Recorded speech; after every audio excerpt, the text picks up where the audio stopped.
School से जाती थी तो बहुत सारे लड़के छेड़ते थे। अब छेड़ते इसलिए थे कि भाई एक दलित लड़की है और वो भी स्कूल के लिए जा रही है, दबती किसी से भी नहीं है। और मैं सच में बड़ी बदतमीज थी, मतलब, और कहीं ना कहीं से मुझे समाज ने बदतमीज बनाया था। मैं एक नॉर्मल घर की, गरीब घर की लड़की थी। कोई जब छेड़ता था, कोई बोलता था तो कितना मैं बर्दाश्त कर सकती थी, एक हद तक बर्दाश्त करती थी। जैसे लड़के मुझे देख करके सीटी मारते थे स्कूल में, मैं उनके सामने खड़े होकर डबल सीटी मारती थी, आ जाओ बेटा, मैं तुम्हारी बरोबरी करने के लिए तैयार हूं। और घर में हमेशा शिकायत आती थी कि आपकी बेटी ने ये बदतमीजी कर दी। तो मेरा बड़ा भाई प्लास्टिक की शटर तैयार रखता था, और जैसे मैं घर में आती थी, जिस दिन पंगा करके आती थी, मारपीट बहुत ज्यादा मैं लड़कों के साथ करती थी। और मेरा भाई जो है ना, शटर से मुझे मारना शुरू कर देता था। 4-4 दिन तक मैं बिस्तर से नहीं उठ पाती थी, क्योंकि उसको ये डर लगता था ये कहीं लड़कों के साथ मारपीट करके आती है, कहीं इसके साथ में कोई और बड़ा हादसा ना हो जाए, कहीं इसका मर्डर ना हो जाए। बहुत बार ऐसा हुआ भी मेरे साथ में, हादसा होने कई बार कोशिश हुई। एक बार एक लड़के ने मुझे छेड़ा और बाइक में था, उसने कहा आजा मेरी गाड़ी में बैठ जा। और मैं तो थी बदतमीज, मैंने कहा बेटा आज तो तुझे बता के रहूंगी, रोज रोज का तमाशा तुम लोगों का ठीक नहीं है। और मैं गई और मैंने उसके कमर में हाथ डाला और बाइक एक हाथ में कमर डाला, एक से मैंने बाइक पकड़ी। मैंने कहा बेटा तू लेके चल मुझे जहां लेके जाएगा। तो लड़का डर गया, कहने मैंने तुझे नहीं बोला। मैंने कहा मुझे पता है तूने मुझे भी बोला, आज तो मैं बेटा तेरे साथ ही जाऊंगी, आज कहाँ लेके जाएगा मुझे तुम। तो वो लड़का घबरा गया। इतने में हमारे आसपास की और लड़कियां थी, कुछ जो साथी मेरे, जो हम लोगों ने टीम बनाई थी, क्योंकि मैं बहुत कम एज में मैंने एक दलित क्रांतिकारी सेना बना लिया था। जब मैंने हाई स्कूल भी नहीं कर पाई थी, तब मैंने एक दलित क्रांतिकारी सेना का एक संगठन बनाया था। पूरे जिले में मैं चलाती थी उस संगठन को। और मैं उस लड़के के पीछे पड़ गई, आज तो मैं तेरे साथ ही जाऊंगी। वो लड़का माना नहीं, लड़का डर गया और मैंने उसको ऐसा मारा। मेरे साथ साथ कई सारी लड़कियों ने उसको मारा इतनी बुरी तरीके से। मुझे पहली बार ऐसा महसूस हुआ कि मैंने तो 2-4 ही मारे हैं, लेकिन लड़कियों ने उसको भूसा बना दिया था। ये पहली आवाज उठी थी, मतलब मेरे कस्बे से। और एक बार मेरे प्रिंसिपल साहब जब यहाँ पर आए, दिल्ली महिला आयोग के ऑफिस में आए, तो रो के बता रहे थे कि बिटिया जिस दिन से तूने वो कांड किया, आज उस दिन से लेके आज तक किसी लड़के ने किसी लड़की को छेड़ा नहीं। तो मैंने जाति प्रथा के खिलाफ लड़ाई लड़ी, मैंने पर्दा प्रथा के खिलाफ लड़ाई लड़ी, और जो महिलाओं के साथ में अत्याचार हो रहे थे उसके खिलाफ लड़ाई लड़ी। और जब गांव से निकली तो मेरे साथ में कई सारी लड़कियां जो स्कूल आज जा रही हैं, आज पूरा का पूरा गांव की बच्चियां स्कूल जाती है। कदौरा जो 8 किलोमीटर दूर पे पड़ता है, सारी बच्चियां स्कूल के लिए जा रही हैं। वो मेरे लिए बहुत बड़ी बात है। इतनी गरीबी हालत में मैंने स्वयं सहायता समूह का काम करती थी, गांव-गांव में जाती थी, संगठन बनाती थी, महिलाओं को जागरूक करती थी। और मैं आपको एक बात बताना चाहूंगी, जागरूक करने का एक नतीजा ये भी रहा कि जब मैं उनको समझाती थी कि ये हमारे साथ में ऐसा होता है, महिलाओं के साथ ऐसा अत्याचार होता है, तो एक महिला के साथ में एक खेत में एक हाई कास्ट के बंदे ने उसके साथ रेप करने की कोशिश की। तो वो आप बिलीव कर सकते हो, वो कहीं ना कहीं से वो आग महिला के अंदर जो मैंने भरी थी, उसने हंसिया से ही उसकी बॉडी का पार्ट काट दिया। वो सबसे बड़ी मेरे लिए खुशी की बात थी। और वो बंदा कम से कम 3-4 महीने हॉस्पिटल रहा, आज तक भी वो संतुलन नहीं है उसका ठीक से, क्योंकि उसका पूरा शरीर ही खत्म हो चुका है। तो मैंने स्वयं सहायता समूह का काम किया, LIC का काम किया, सहारा का काम किया। और मैं स्कूल से निकलती थी, स्कूल से छुट्टी होने के बाद में हर दुकान जा जाके कहीं से 5 रुपया, कहीं से 10 रुपया, कहीं से 20 रुपया ले लेकर कलेक्शन करती थी। और जो कमीशन मिलता था, मैं उस कमीशन से मैं खुद पढ़ाई करती थी, अपने भाइयों को पढ़ाई कराती थी और अपने घर का गुजारा भी करती थी। घर वालों ने बहुत रोका, लेकिन मैंने कहा मैं रुकूंगी नहीं। और मैं आपको 1-2 चीजों का नतीजा बताना चाहती हूँ कि मैंने राजनीतिक क्षेत्र में क्यों कदम रखा। मेरे साथ में मेरे एक रिश्तेदार हमारे घर में आए थे, तो 8-10 दिन से लगातार हमारे घर में थे। जैसे शशि जी ने कहा कि 80% केसेस जो महिलाओं के साथ में घटते हैं या बच्चियों के साथ में घटते हैं, लड़कियों की बात नहीं करते हैं, लड़कों के साथ भी घटते हैं, वो उनके परिवार के रिश्तेदार के आसपास के लोग होते हैं जो बच्चों के साथ में ऐसी घटनाएं होती हैं। तो मैं छोटी थी, 6वीं 7वीं क्लास में थी, इतना मुझे समझ में आने लगा था अच्छा क्या है बुरा क्या है।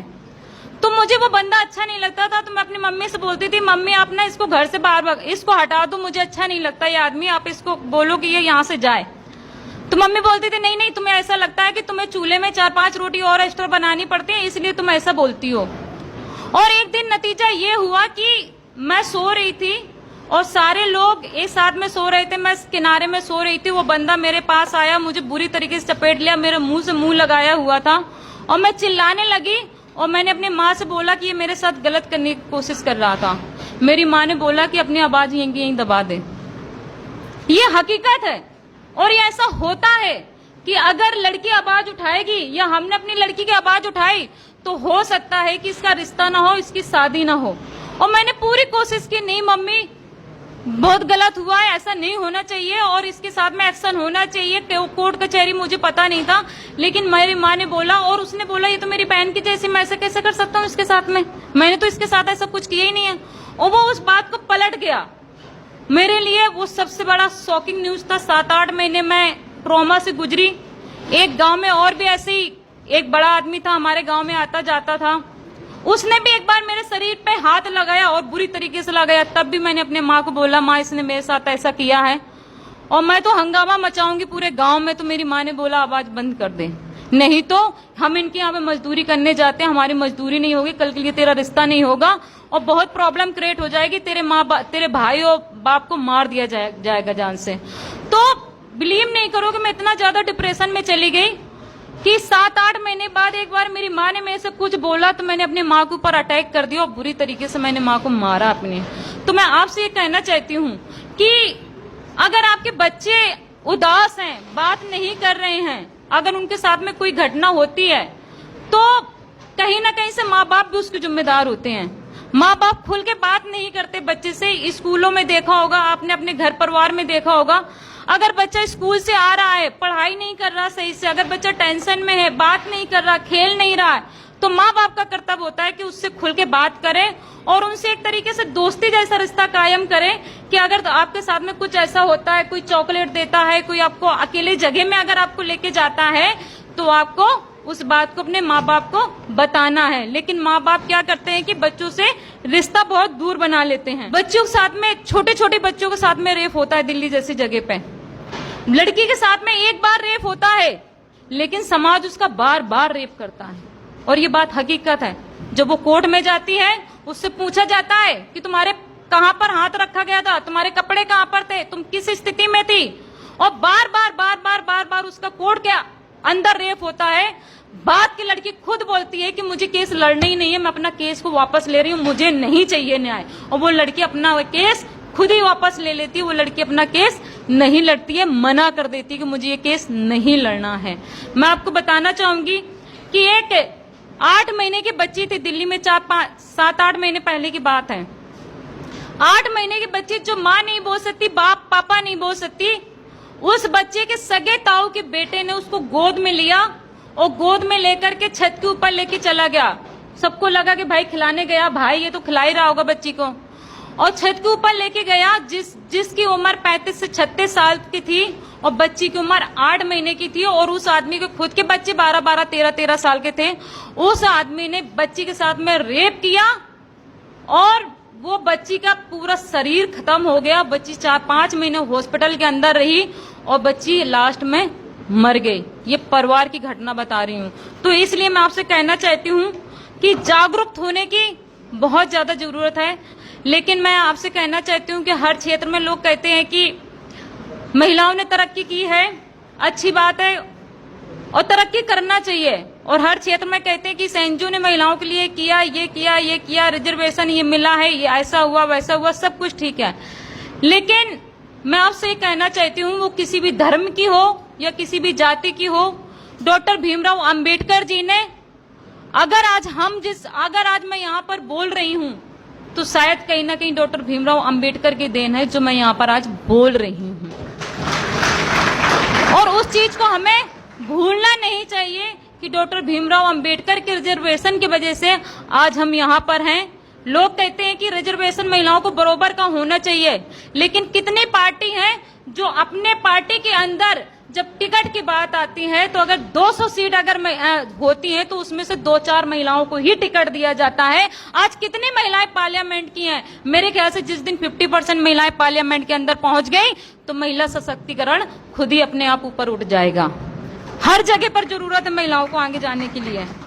कि मैं 2012 में एमएलए के चुनाव लड़ी, 2014 में मैं एमपी का चुनाव लड़ी बिजनौर से, नगीना सुरक्षित सीट से, और नहटौर सुरक्षित सीट से मैं 2012 में चुनाव लड़ी।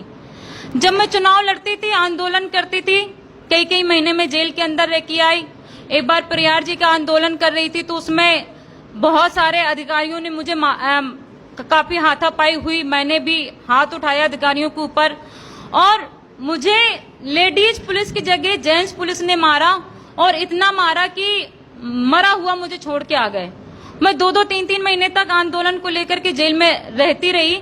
लेकिन जब मैं 2012 का चुनाव लड़ी, सबसे ज्यादा मेरे लिए तकलीफ की बात यह थी कि जब मैं 2012 में एमएलए के चुनाव लड़ी और जब 2 दिन रह गए चुनाव के, तो वहां के लोगों ने कहा कि एक चमारी को तो मुख्यमंत्री बना करके भेज दिया, वो आज हमारे ऊपर जूता मारी, और अगर दूसरी को बना दिया ये तो और भी ज्यादा खतरनाक है, ये तो हमसे और भी ज्यादा जूते मारेगी, इसलिए इसको हरा दो।